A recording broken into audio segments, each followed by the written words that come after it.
Hi, and welcome to this edition of Fresh Hope for Mental Health. Our mission here at Fresh Hope for Mental Health is to empower you to live well in spite of your mental health challenge by sharing insights through interviews, practical tools for living well, encouragement, and courage for overcoming all from a Christian perspective. And now, here's your host, Pastor Brad Hafes. Hello, my friend, and welcome to this edition of Fresh Hope for Mental Health. I'm Brad Hafes, your host. Our purpose here on Fresh Hope for Mental Health is to empower you to live a faith-filled, rich, and full life in spite of having a mental health diagnosis. Today, I want to talk with you about a topic that really is a topic that applies to everybody's lives. So many of us were raised in shame-based environments. As far as I know it, there's never been a perfect family on this earth. There's been only one perfect person, and he was part of an imperfect family. But so often with that imperfection comes overwhelming sense of shame. And we live in such a perfection-driven society, which even feeds the shame more, that I think most of us deal with shame in some way or another.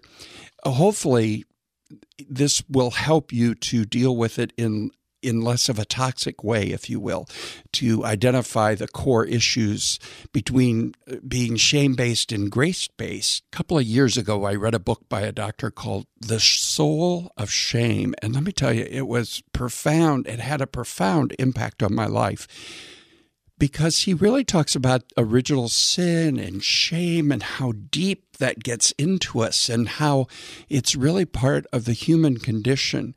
I would recommend that book, although it's pretty heavy reading. It's not light reading and it's not easy reading, but it certainly is very in-depth.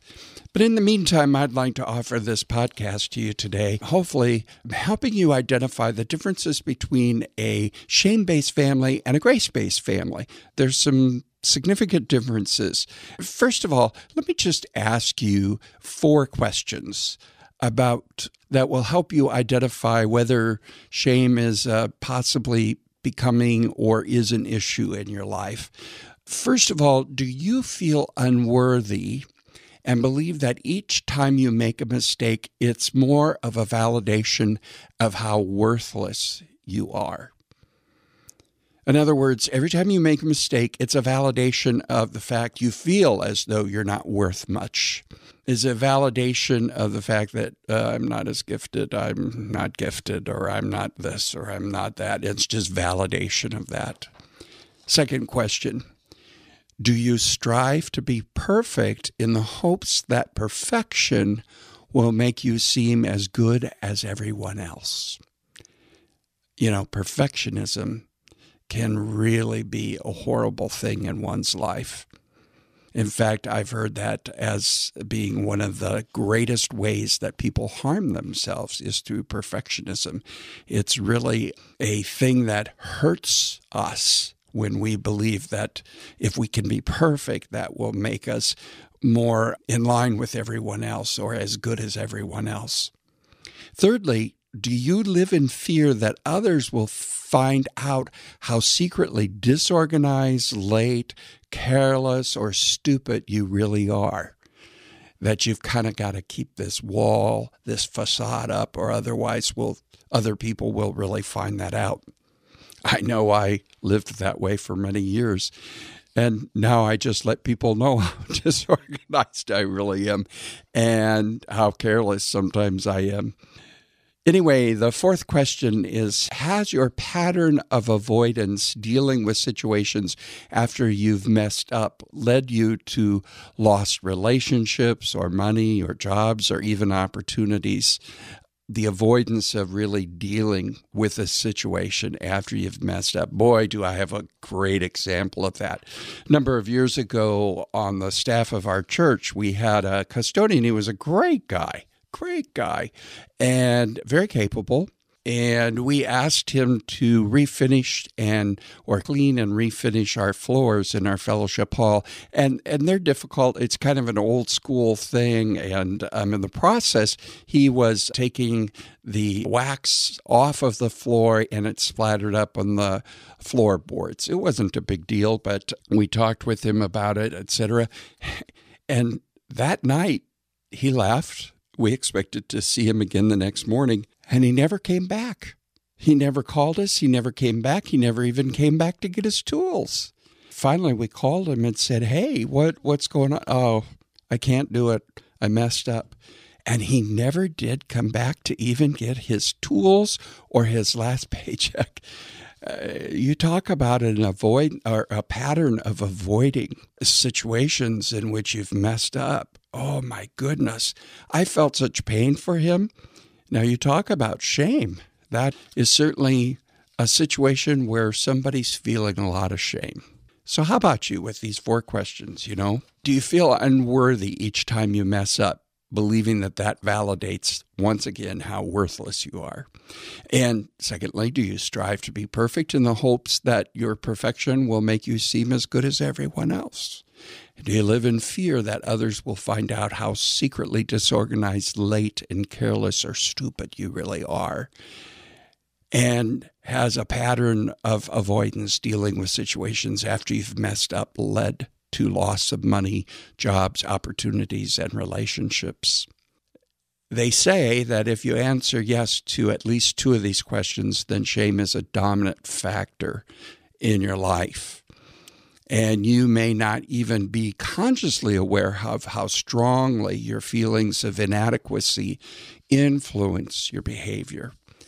And those feelings of inadequacy come from shame. I want to identify for you some of the characteristics of shame-based relationships that you'll find in families or in relationships. So I'm going to identify 10 of them. The first one is out loud shaming. In out loud shaming, the message is communicated, something's wrong with you. Something is really wrong with you. You should have known better. You should have been able to. Anyone would know that. Those messages that are sent to us over and over and over. You're defective. You don't measure up. Why can't you be like your brother? Why can't you be like your sister? Why can't you just not? Okay, that's out loud shaming. Instead of talking about the behavior or things like that, we're talking about there must be something wrong with you. The second one is performance orientation. In this, the focus is on doing certain good behaviors and avoiding other behaviors as a means of earning love, gaining acceptance, acquiring approval, or proving failure. And failure to perform these things results in shame. Or you could even say, to do the things you were trying to avoid doing will result in shame also. It's this driven performance society that we live in that really feeds this orientation, if you will. But it's about we become worth something because of what we can do, not because of who we are. It means that I can certainly get A's and I can do this and I can avoid getting into trouble at school, for instance. And that kind of behavior and that kind of performance constitutes accolades and makes me feel worth something. And so it's all based upon my behavior and how I perform. Thirdly, in a shame-based family, there's unspoken rules.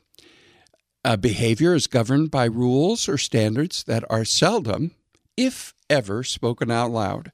In fact, sometimes the only way that they are discovered is when they're broken.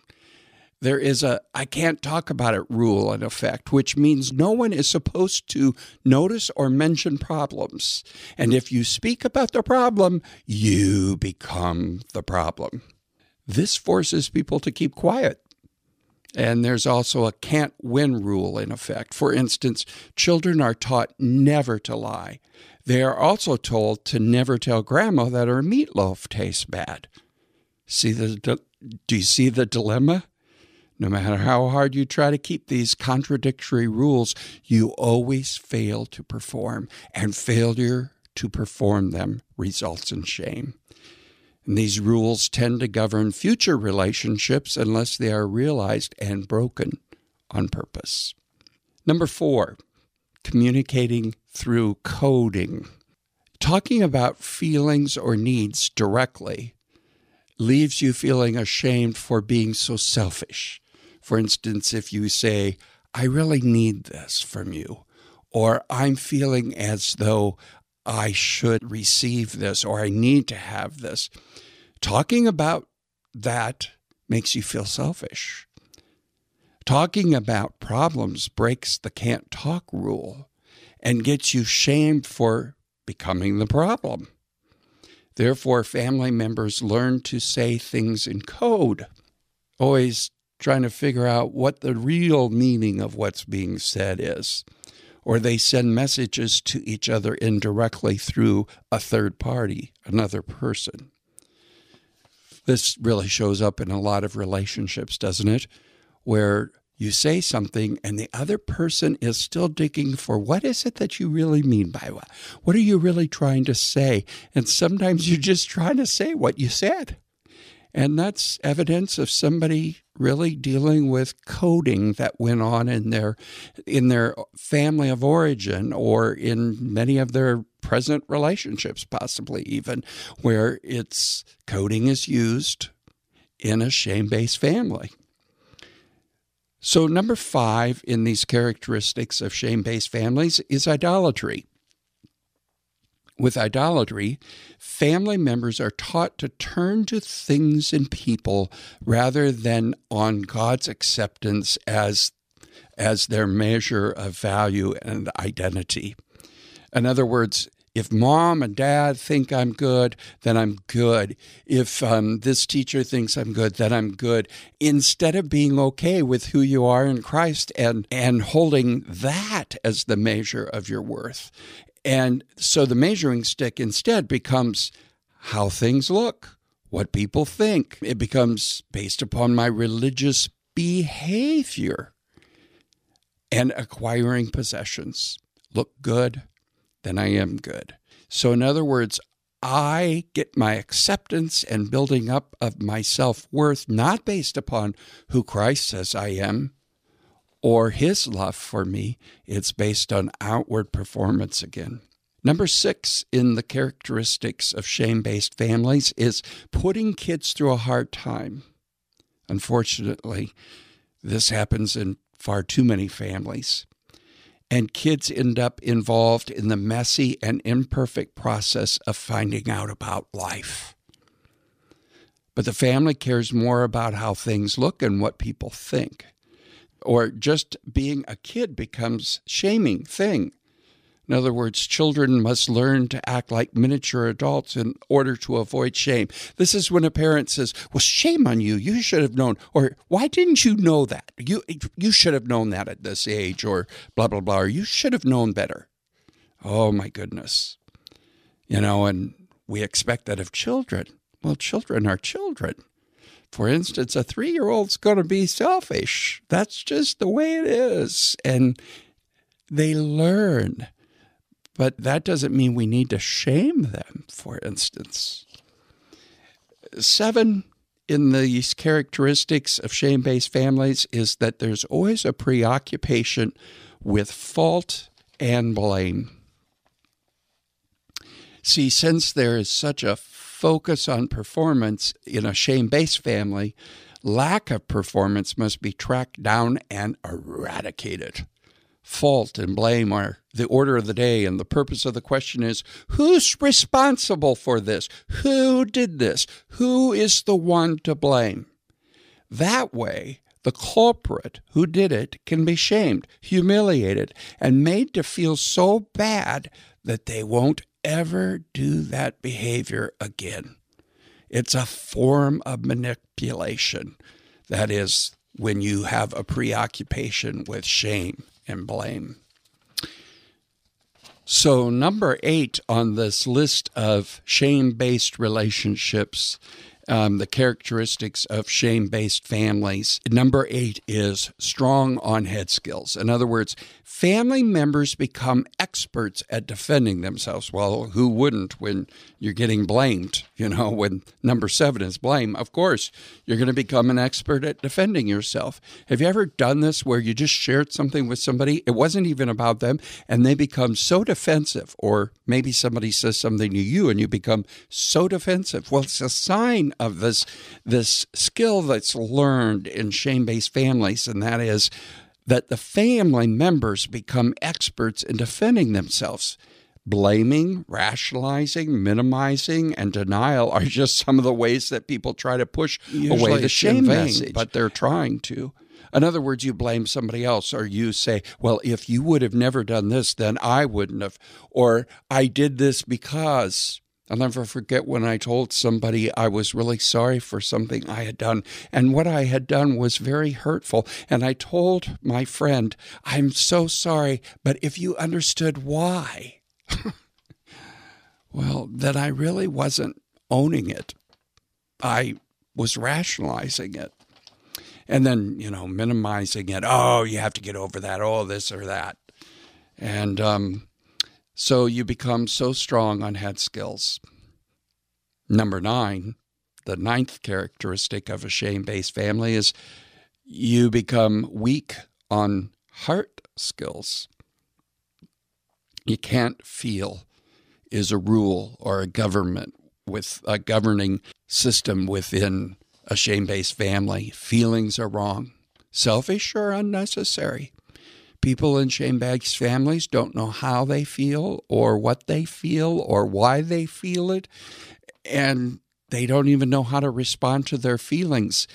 And these are emotionally reactive places, and so what we learn to do is cover them up with more performance, addictions, doing this or doing that, and the pain builds. And number 10, needy people are a characteristic of a shame-based family, because love and acceptance are earned on the basis of behavior, and no one is perfect, right?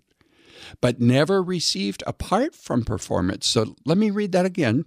Because love and acceptance are earned on the basis of behavior, but never received apart from performance. Shame-based families are characterized by members who are empty on the inside, looking full and good on the outside. Boy, isn't that true? So if those are the characteristics, let me just run over them very quickly again.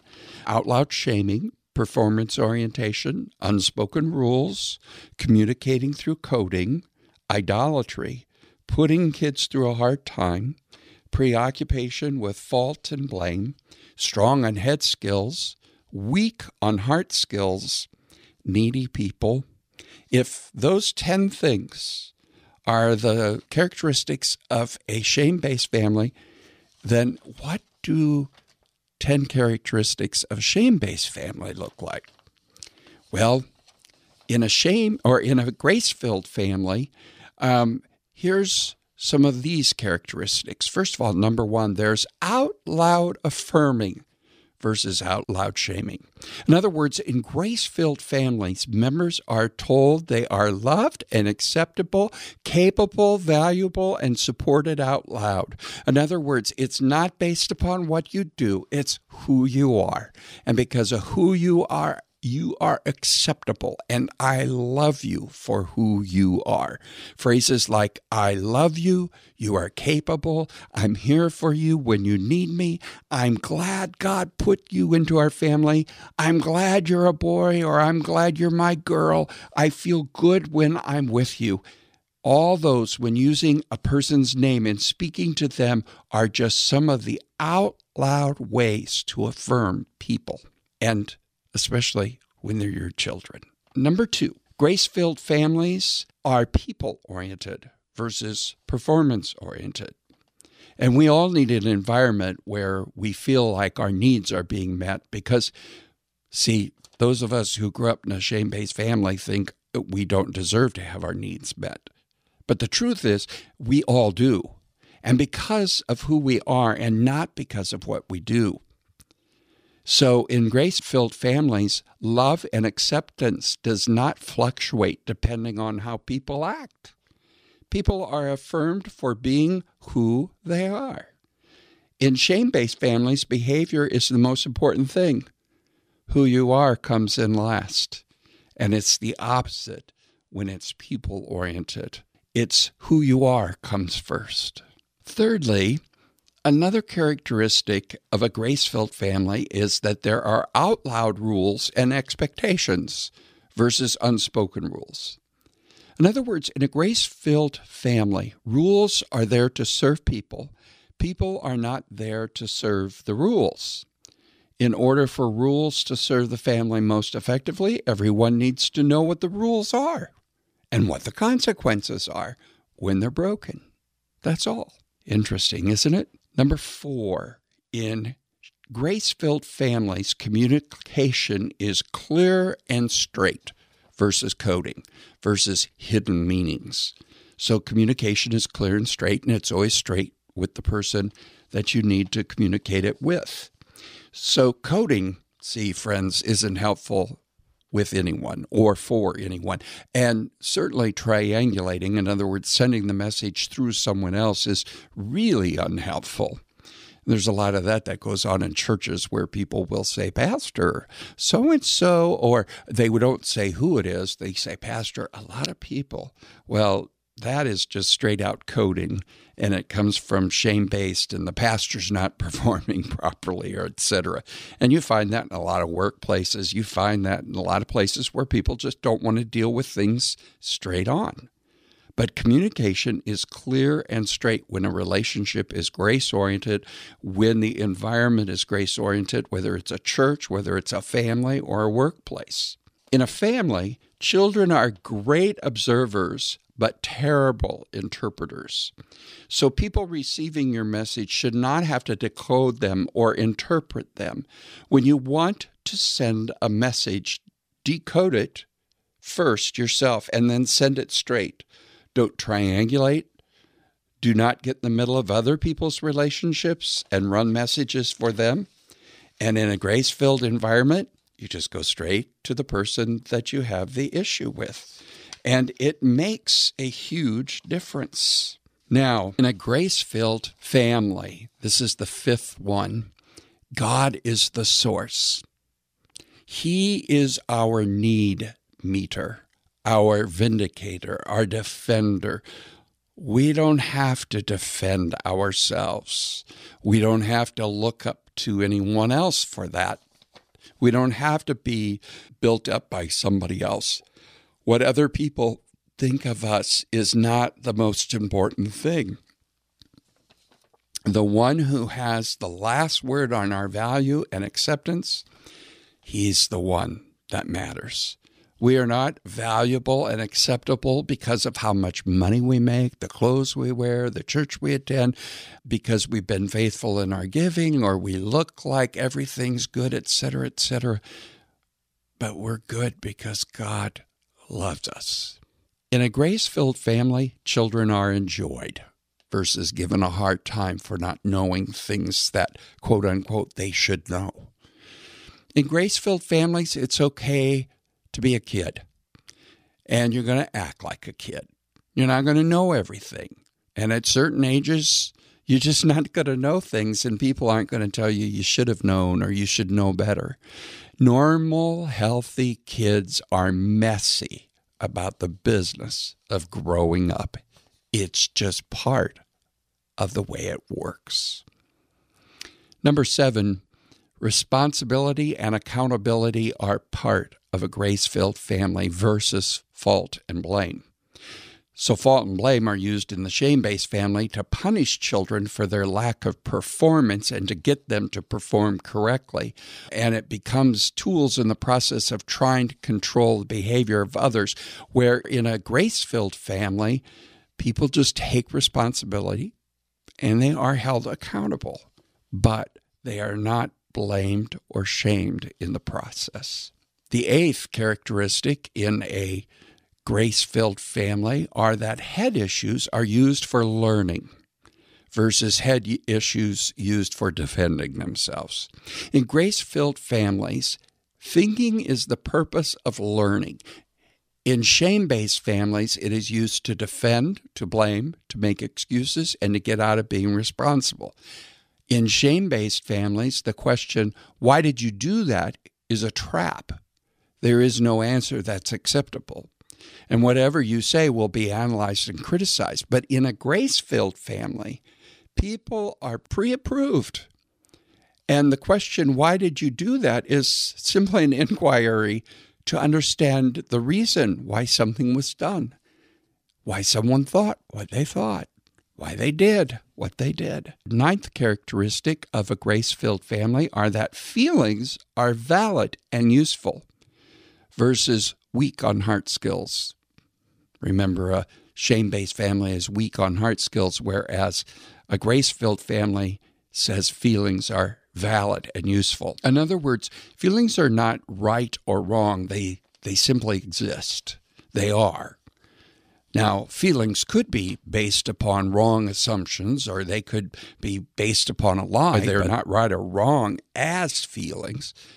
Like I said, they may be based on a faulty assumption, but as the feeling itself, no, it's just they exist. And the choices we make in response to our feelings determine good or bad, right or wrong, results of our feelings, that is, whether they are helpful or damaging. And grace-filled families recognize the feelings and the expressions and emotions as opportunities for family members to connect with one another and to understand each other and to gain insight into each other and to show empathy and love for each other. And then the last characteristic of a grace-filled family is it's okay for the outsides to match the insides. In other words, if the insides aren't doing well, it's okay to not look well on the outside. You don't have to keep appearances up for the sake of performance and not shaming the family or shaming your parents or shaming your loved ones. So that's versus empty people learning to act full, symptom of a shame-based family. In other words, in grace-filled families, what is real is more important than how you can make things look. Life is seen with a process perspective rather than an event perspective. So this means that people don't have to react or attempt to cure behavior forever because God is involved. You don't have to panic. The story's not over, even if it doesn't look good right now. And it's okay if it's not good right now. We're in process. Unacceptable behaviors are about poor choices, not making you a poor person or a bad person. They're not about our value and acceptance as people. Our choices aren't. They're just bad decisions and choices. Grace-filled families don't have to fix one another in order to fix themselves, in order to make themselves look good or feel good, that their children are perfect or that they're good or they're theirs. See? Now, I've taken all of this information from a book called Families Where Grace is in Place by Jeff Van Vonderen. I think it accurately reflects so much of what we experience as people who too easily live out shame. And when you live out that kind of shame in your life, it's going to affect your relationships. It's going to affect your mental health. It's going to affect your brain chemistry. And I would encourage you, if you have a lot of shame in your life, deal with it. Yes, you may have the brain chemistry issue, but that's not causing the shame. The shame is more likely influencing your brain chemistry. And so you got to get to the bottom of it and work through it with somebody, because you are not worthy based upon your performance or how good you are or aren't. You are loved by Christ, And that's what matters. So, my friend, I hope this has been helpful. I'd love to hear from you, especially on this topic. Write me, Pastor Brad at freshhope.us. I'd love to hear from you. And I hope that you'll leave some comments on our podcast site. And we'd love to connect with you on Facebook, Twitter, all those kinds of social media places. And we're on YouTube, on Vimeo, and Instagram.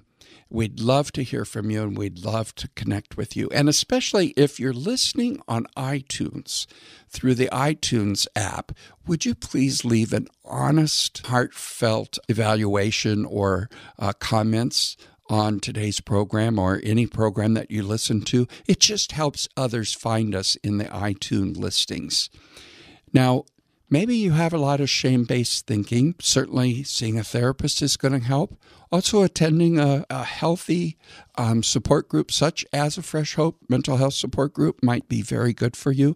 We have various ones throughout the country and in numerous other countries other than the U.S. Check out our website for those listings, or you can attend the Fresh Hope group that happens every Wednesday online, and there's others that are starting. And on Thursdays online, we also have a dual diagnosis or co-occurring group. So that's for people with both a mental health piece and the addiction piece, and I encourage you to check that out. You can find these meetings on freshhopemeeting.com, I believe it is. If I'm wrong, you'll be able to find it from our main website, freshhope.us. So I hope you'll tell your friends about this program, pass it on through social media, and until the next time, may the Lord fill you with His hope, fresh and new daily. I'm Brad Haves, your host, and this has been another edition of Fresh Hope for Mental Health. Thank you for listening to Fresh Hope for Mental Health. If you have an opportunity, please review, share, and subscribe to the Fresh Hope for Mental Health podcast on iTunes or on the service that you use. We encourage you to share our podcast on social media with your friends and family. Previous podcasts of Fresh Hope for Mental Health can be found at freshhopeformentalhealth.com, iHeartRadio, Stitcher Radio, and iTunes. Fresh Hope is one of the leading networks of faith-based peer support groups internationally. For more information about Fresh Hope, go to freshhope.us.